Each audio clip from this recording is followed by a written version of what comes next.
Hello, my name is Iris, and I will be talking to you about Machinima versus indie animation. Indie animation is animation that you can usually find on YouTube most of the time.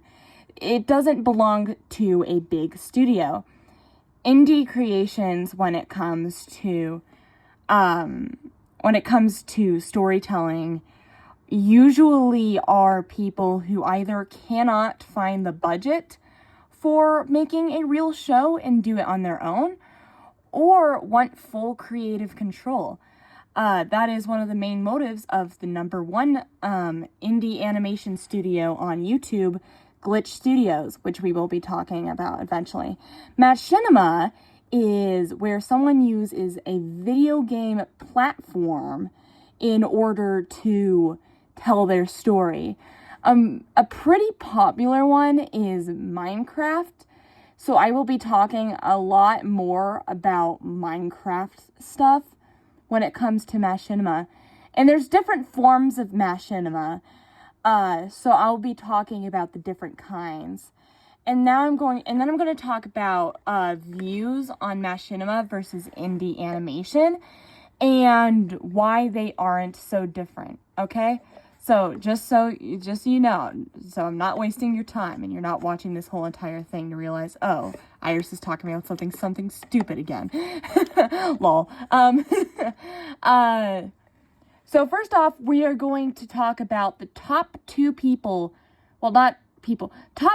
studios we will be talking about here. We're going to be talking about Glitch Studios, which is the most popular indie animation studio on YouTube, and Catface Studios, the most popular Machinima studio on YouTube.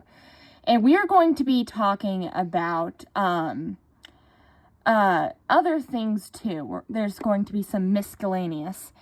So first off, we're going to talk about Glitch Studios. If you don't know who Glitch Studios is an animation studio. They started out, actually, with a channel called SMG4, where they made Machinima.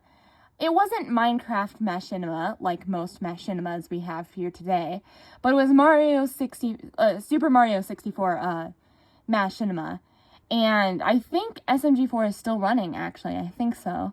I don't know. Anywho, eventually it became, with a lot of stuff in between, eventually it became Glitch Studios, and they started making animations, actual animated series. One of them is the globally famous show, The Amazing Digital Circus by Gooseworks, that is now on Netflix. And then their second most popular one is Murder Drones by Liam Vickers, the one that popularized Glitch Studios. And there are several other indie animations out there, but we are mostly going to be talking about Glitch. Next off, we have Catface Studios. It used to be known by Blue Jay Studios, and they have been doing Machinima since, I don't have an exact year, but they've been doing Machinima for years now, and you may know them by their hit popular character, Aphmau. Aphmau is now featured in several Minecraft children's content on the web, but at the same time, they also make shows for more mature audiences. Their most popular and long-running one is My Street, which builds off of the lore of a previous series called Diaries. They have a whole multiverse situation going on where they connect the different series and stuff. A lot of people comparing them to Marvel because of this. Now, to basically tell you why they aren't so different, Glitch Studios started out with Machinima, as I have said before. Guess what? As time goes on, Catface Studios is involving more and more animation in their productions. After 4 years of having all of their shows put on hiatus, they were resuming their hit series My Street, saying that season 7 was going to be fully animated. Isn't that crazy? Just like Glitch Studios, starting out with Machinima and then turning it to animation. However, they changed it because the workload increased when they were going to split it into 2 seasons instead of 1, having to split it between regular animation and traditional Minecraft Machinima. So there's that. Next, we're going to be talking about different forms of Machinima and why it can cause certain people to have a grudge against Machinima, and how indie animation is much more approachable. Now, to get some odd reasons out of the way, some people get claustrophobic when watching Minecraft content, so that's probably one of the reasons.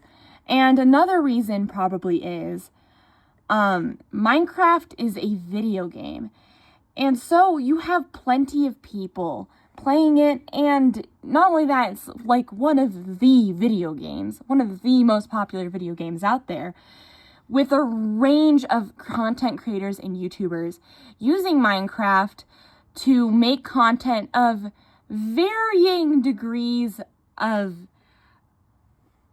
opinions, I should say. Some are more, let's build a house, or hey guys, we're going to do this super cool challenge where, regular Minecraft content creator stuff. But other people like to use it for storytelling, and the impression that Minecraft is being used for these normal entertainment purposes causes a lot of people to view these stories, or quickly judge these stories as most people put it, brain rot.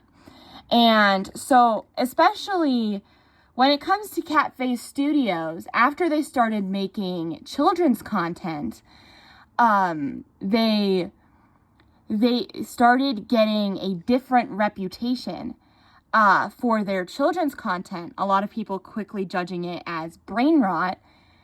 So a lot of people haven't been giving their series a chance, but who knows how opinions are changing now that they have started up the business of making content for more mature audiences.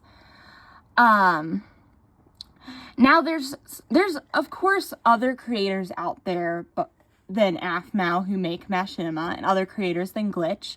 Like, there is a show called Lackadaisy by Tracy J. Butler that started out with a webcomic series. Now that I think of it, now it does have some ties to Glitch, but it's still completely independent. And there's several others. There's one called Farfetched. There's one called Haluvabas.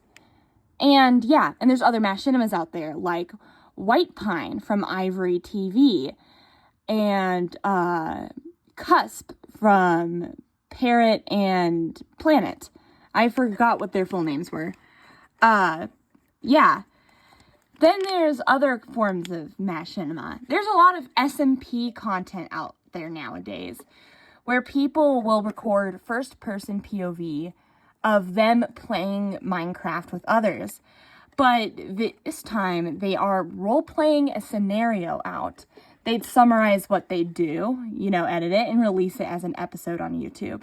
A lot of people dig these forms, and a lot of them take place in the Minecraft world with Minecraft rules instead of making up their own world.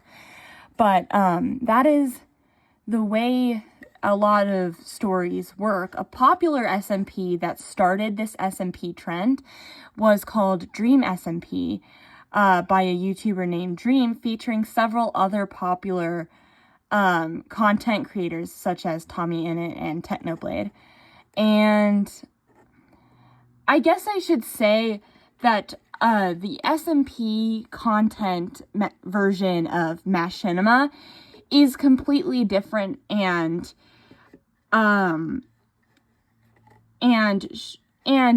could be categorized completely separately in a different kind of Minecraft storytelling than the scripted role plays. So there you go. And if you want to, if you have a lighter perspective on certain Machinima